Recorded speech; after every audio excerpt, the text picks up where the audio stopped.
Okay. All right. We can just talk. All right.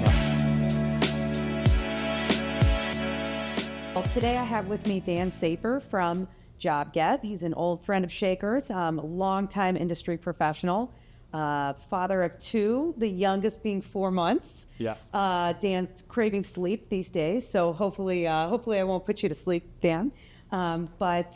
So tell me a little bit about JobGet. What challenges does JobGet help talent professionals solve for? Sure. So that's evolving every day as we add more brands to our ecosystem. But we are, at our core, an app-first marketplace for everyday workers, right? We have reached over 100 million job seekers.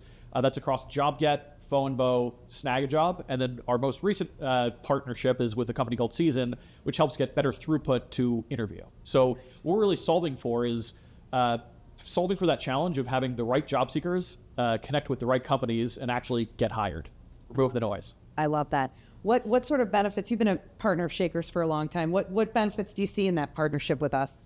Yeah, I mean, we're solving the same thing, right? Like, we're working together to solve the same thing. And I think we give each other good insights into where funnels typically fail and where they can be stronger. And so we partner with Shaker on a lot of accounts on how can we just get better signals to get our job seekers to connect with the right jobs at a better kind of throughput. Yeah, that's awesome. And we just absolutely love partnering with you guys. And you mentioned Seasoned and Snag a Job and Bo. There's been a lot of changes in our industry lately. Yeah. Why do you think that is? Yeah, I think that the biggest changes I've been seeing is, one, there's consolidation in the market, but I also think there's like a lot of noise in the market, which is really born out of frustration, right? I think it's born out of job seeker frustration as well as talent acquisition frustration, right? Some of the data I've seen is like something like 2/3 of talent acquisition professionals have seen budgets cut year over year. Mm-hmm. However, with that budget, about 2/3 of the money is going towards technology instead of media, right? What that signals is talent acquisition professionals are getting a lot of applicants and saying, well, they're not converting to hires. How do I get better throughput on that, right? Mm-hmm. And then why is that happening, right? There's, with AI becoming such a big thing, there's all these easier ways to apply without intent. So all of a sudden, you open up a position. I've seen this myself. I opened up a customer success role where I used to get 100, 200 applies, and most were pretty good. You'd see 2,000, 3,000, 5,000 applies. And if you're that same talent acquisition professional who has less people on their team than ever, you can't get through them, which then frustrates the job seeker. Oh man, how do I even stand up out from anyone? So I think this is all born out of frustration right now. Yeah, for sure. And you mentioned AI, and it really has had an effect on our industry. Where do you think we're going with that? Yeah. Where is that headed? I think the good news is we are at peak frustration on both sides, and I think in the next 3 to 6 months, everything's going to kind of not entirely solve itself out, but I think the technology is going to start catching up so that job seekers stop leaning into these like spray and pray methods, and also employers have a better time with everything, right? So we're actually leaning pretty heavily into agentic AI into our workflows in the near future. Some of this is already happening. Some of this is coming in the future. But we see a scenario, let's say, and make up a job seeker, John, right? Like, yeah. John has had a single job. He worked as a fry cook, right? It's his second job he's trying to go to. So they could come to, whether it's JobGet, Snag a Job, any of our properties, and say, they can start interacting with a agentic agent that says, hey, John, like, do you have a resume? Well, guess what? John's had one job. He's never worked on a resume. He doesn't know how to build it.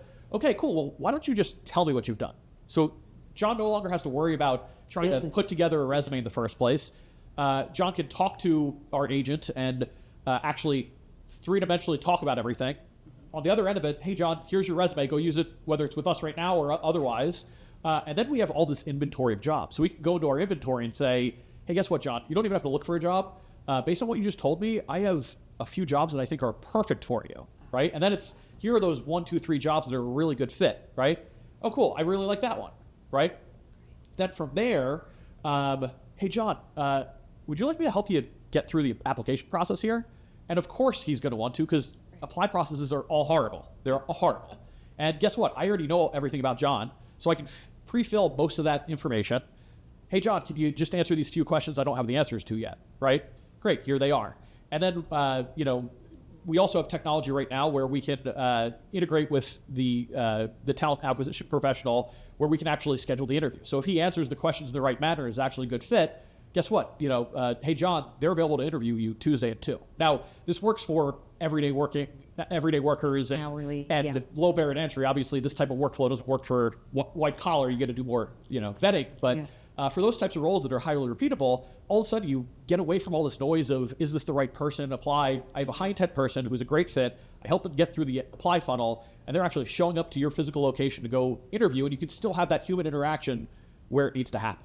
And then we're also leading into getting disposition data back from the employer. Obviously, this is one by one, opted in, et cetera, just to understand, did what we think was going to happen with that job seeker happen? Were they actually a good fit once you actually had that human interaction, talk to them? And that helps feed our engine more For sure. to just give a better experience for talent acquisition professionals as well as the job seeker. Yeah. Wow. That's amazing, isn't it? Yeah. So It's a lot easier than it was back in the day. Oh, exactly. But it's like I said, there's so much noise right now, but we're definitely working on this problem. I think others are as well. And I think that noise is going to go away for job seekers and employers, because right now it's just impossible to find a job if you're looking. Yeah, that's amazing. Wonderful.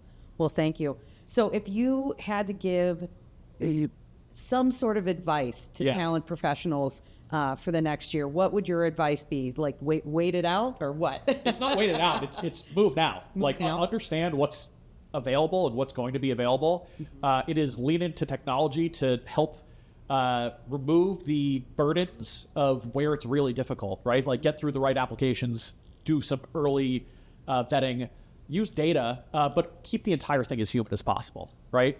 So I think that's really the advice that I have for talent acquisition professionals right now. That is awesome, Dan. Thank you so much. I really appreciate it. Thank you. Appreciate it.